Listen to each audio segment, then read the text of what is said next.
primer grado de secundaria. Sean bienvenidas y bienvenidos a la asignatura de Biología, en una sesión más de Aprende en Casa, la estrategia de aprendizaje propuesta por la Secretaría de Educación Pública. Los invitamos a tener cerca de ustedes hoja y lápiz para registrar las ideas principales, cuestionamientos y reflexiones e incorporarlas en la carpeta de experiencias. Revisaremos un tema fundamental en el aprendizaje de la biología. Como saben, entre los seres vivos existe una amplia diversidad de intercambios, como la que ocurre cuando plantas o animales compiten por los recursos disponibles. Un caso es la interacción depredador-presa. ¿Se han preguntado cómo participan los depredadores en el equilibrio de los ecosistemas? ¿De qué depende la interacción entre depredadores y presas? ¿Qué pasa cuando hay muchos depredadores y pocas presas o cuando no hay depredadores? Acompáñenos a saber un poco más de los efectos de esta interacción en el equilibrio poblacional de los ecosistemas. ¿Qué pasaría si no hubiera depredadores en los ecosistemas? Se harían más grandes las poblaciones de plantas y de animales que sirven de alimento. Incluso se podrían convertir en plagas. Vamos a conocer más sobre los depredadores y su función en los ecosistemas. Mediante un largo y continuo proceso, los componentes de un ecosistema logran mantenerse en equilibrio dinámico. De esta manera, las diversas especies que habitan en un mismo territorio no solo comparten recursos como el agua, la luz y el suelo, sino que también dependen unas de otras para sobrevivir. ¿Qué hace posible este equilibrio? El equilibrio de un ecosistema se relaciona de manera directa con la disponibilidad de energía aportada por los organismos productores como las plantas y las algas, con las condiciones del medio ambiente y con las interacciones entre las especies. Por ello, cuando alguno de estos elementos se altera o se modifica, el ecosistema pierde su estabilidad. Por ejemplo, cuando se eliminan las plantas de una selva o bosque, la energía deja de fluir por la cadena o red alimentaria. De la misma manera que cuando aumentan o disminuyen las especies. En este contexto, resulta relevante la relación depredador-presa. Veamos cómo se establece. En los ecosistemas existen varios factores que controlan la abundancia de las especies y regulan sus poblaciones. Entre dichos factores encontramos la relación depredador-presa, gracias a la cual las poblaciones varían en equilibrio dinámico. La relación depredador-presa depende, a su vez, de elementos como la fecundidad, el número de crías por camada, las estrategias que emplean los depredadores para cazar a sus presas y las estrategias que emplean las presas para evitar ser cazadas por los depredadores. Por su parte, el equilibrio dinámico se altera según los cambios específicos del número de individuos de una población, como el aumento de las presas, que permite el crecimiento poblacional de los depredadores, el incremento de depredadores, que reduce la abundancia de las presas, y el éxito de las capturas, que afecta a la población de depredadores. Estas relaciones son naturales, normales y necesarias. Sin embargo, cuando las actividades humanas alteran o modifican estos elementos, todo se sale de control. Veamos un ejemplo donde la ausencia de depredadores provoca un efecto devastador en un cultivo agrícola. La disminución de algunos depredadores naturales de los chapulines, como las aves, las lagartijas y las iguanas, ha generado que los cultivos de muchos agricultores se vean afectados por plagas de chapulines que se alimentan vorazmente de su trigo, maíz o frijol, dejando a su paso grandes extensiones de tierra totalmente devastadas. En contramedida, y con el propósito de regenerar el ecosistema, los agricultores se han visto en la necesidad de controlar el crecimiento de la población de chapulines, y para ello han introducido gradualmente nuevos depredadores como ratones, ardillas, musarañas, coyotes, zorras o zorrillos. ¿Conoces algún caso similar al de la plaga de chapulines? La presencia de los depredadores en los ecosistemas es de suma importancia para favorecer la interconexión en las cadenas tróficas, así como para controlar la cantidad de presas. Por ello, su desaparición masiva por presiones del ser humano tiene un efecto devastador en los ecosistemas. La buena noticia, como vimos en el ejemplo, es que la dinámica de los ecosistemas se puede reactivar con la reintroducción gradual de estos organismos. ¿Qué piensas sobre la función de los depredadores en los ecosistemas? Es increíble la dinámica que se genera entre las distintas especies que habitamos en el planeta y que al mismo tiempo se mantenga un equilibrio en los ecosistemas. De la interacción entre depredadores y presas, es necesario destacar que depende, entre otras cosas, del número de crías por camada, así como de las características y estrategias que se han desarrollado, ya sea para cazar o bien para escapar. Exploremos en el siguiente video lo que pasa con los grandes cazadores. Para sobrevivir, el depredador debe cazar a su presa.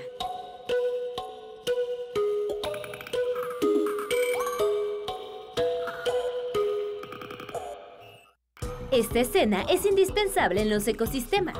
Pero, ¿qué pasaría si la población de depredadores creciera más de la cuenta? Vayamos por partes. En todo ecosistema conviven diferentes especies. Por ejemplo, ratones y búhos, linces y liebres, leones y cebras. Si hacemos un recorrido por el norte del continente americano, específicamente por las frías tierras de Alaska y Canadá, encontraremos a este individuo, el lince, y podremos observar cómo se relaciona con otros individuos de su especie, es decir, con otros linces para reproducirse y protegerse mutuamente. También podremos comprobar cómo es que la población de esta especie interactúa con su medio ambiente. Nace, crece, se reproduce, consume recursos y finalmente muere. Asimismo, cuando mueren sus desechos sirven de alimento o fertilizante para la tierra.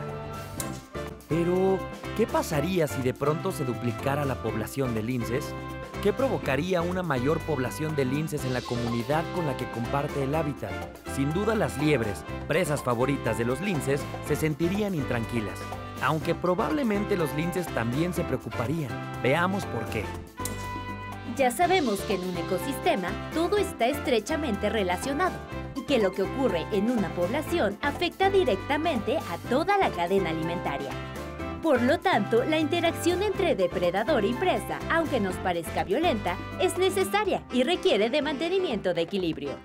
Si por alguna razón la población de depredadores creciera, ¿qué pasaría con las presas?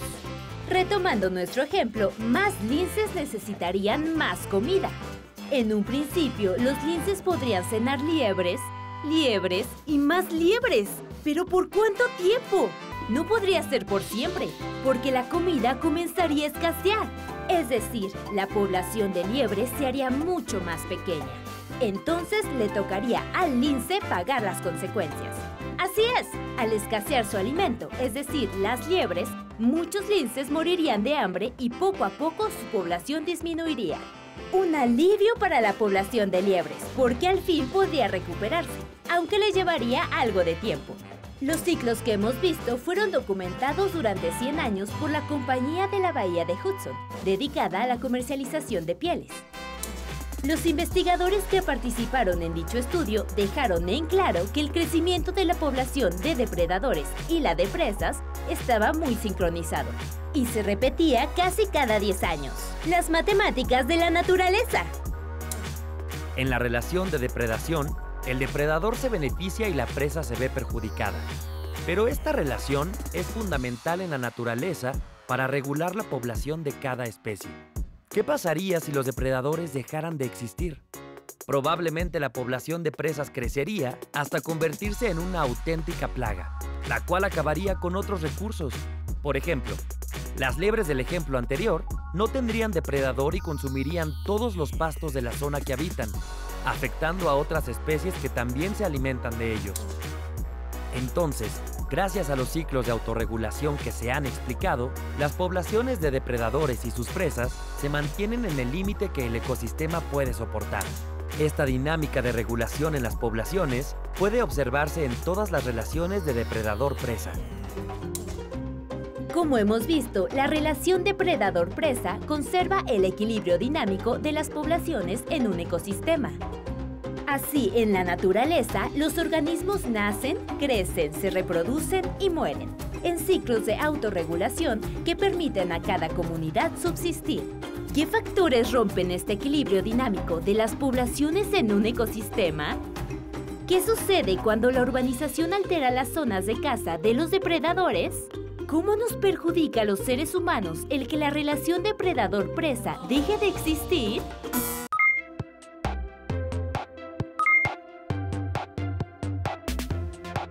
¿Cuáles características identificaron en los grandes cazadores y en sus presas?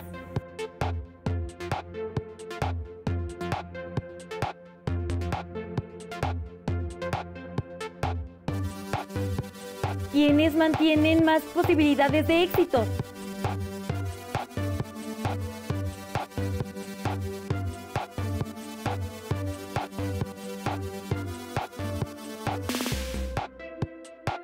¿Por qué no siempre las presas son cazadas?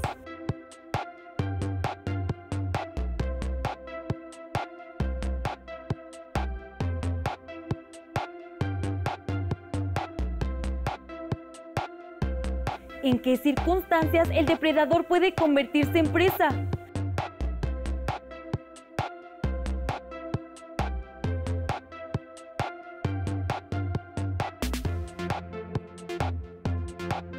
Registren sus ideas y reflexiones en su carpeta de experiencias. Es impresionante la dinámica que existe para mantener un equilibrio en los ecosistemas, debido a la autorregulación de los ciclos naturales. Veamos qué sucede cuando las amenazas alteran el equilibrio natural y ponen en riesgo de extinción especies como el ajolote. Reflexionemos acerca de su valor ético, ecológico y cultural en México. Cuenta la leyenda que este ser de apariencia monstruosa es hermano del antiguo dios azteca Quetzalcóatl. Este animal es capaz de regenerar sus extremidades y de vivir tanto dentro como fuera del agua. Sin embargo, pese a sus habilidades, su existencia está amenazada.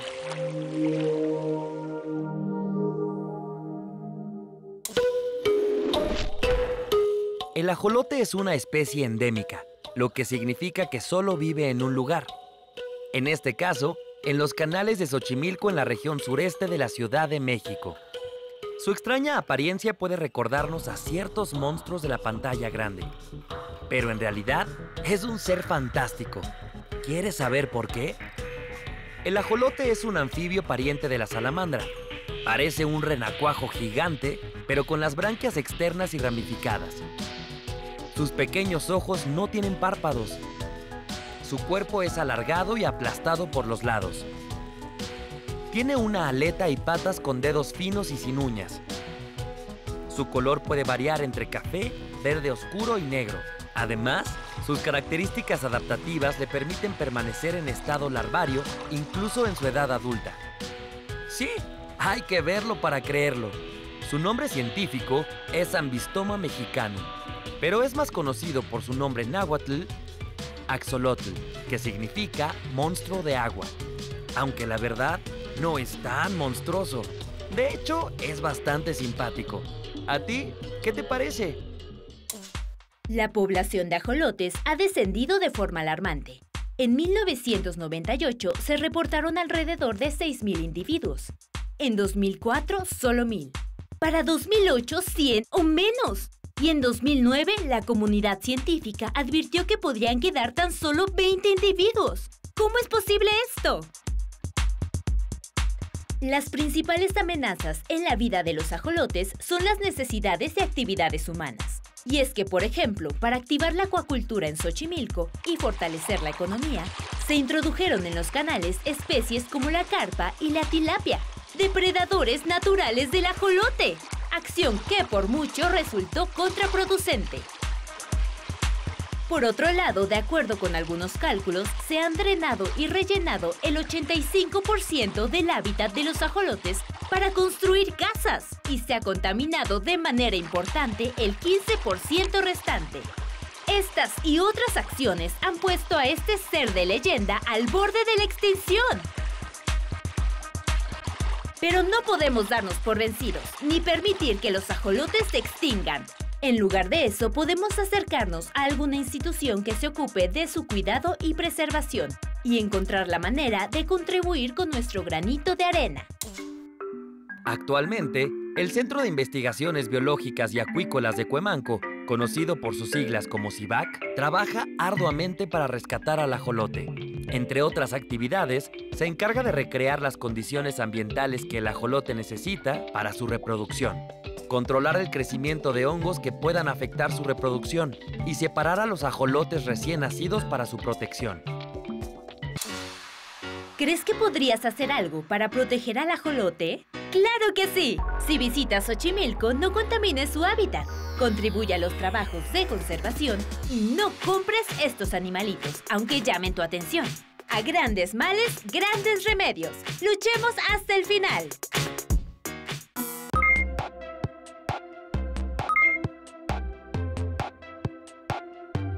¿Cuáles características del ajolote consideran que han contribuido a su sobrevivencia?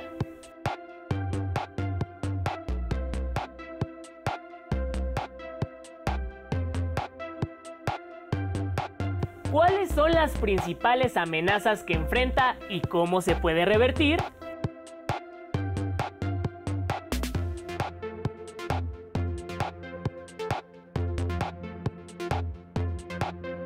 Para terminar, los invito a contestar estas preguntas e integrar las respuestas en su carpeta de experiencias. Investiguen ejemplos de depredación comunes entre los seres vivos de su comunidad. Represéntenlos con dibujos, nombres y flechas en una cadena alimentaria e incluyan las posibles intervenciones humanas negativas y positivas. Para mayor información, pueden consultar la página de la Comisión Nacional para el Conocimiento y Uso de la Biodiversidad, CONABIO, o en revistas de divulgación científica, por ejemplo, ¿Cómo ves? No olviden guardar los productos de esta sesión en su carpeta de experiencias para que después la compartan con sus compañeras, compañeros y docentes. Hemos llegado al final de la sesión. Los invitamos a que nos acompañen en nuestro siguiente programa de Aprende en Casa. ¡Hasta pronto!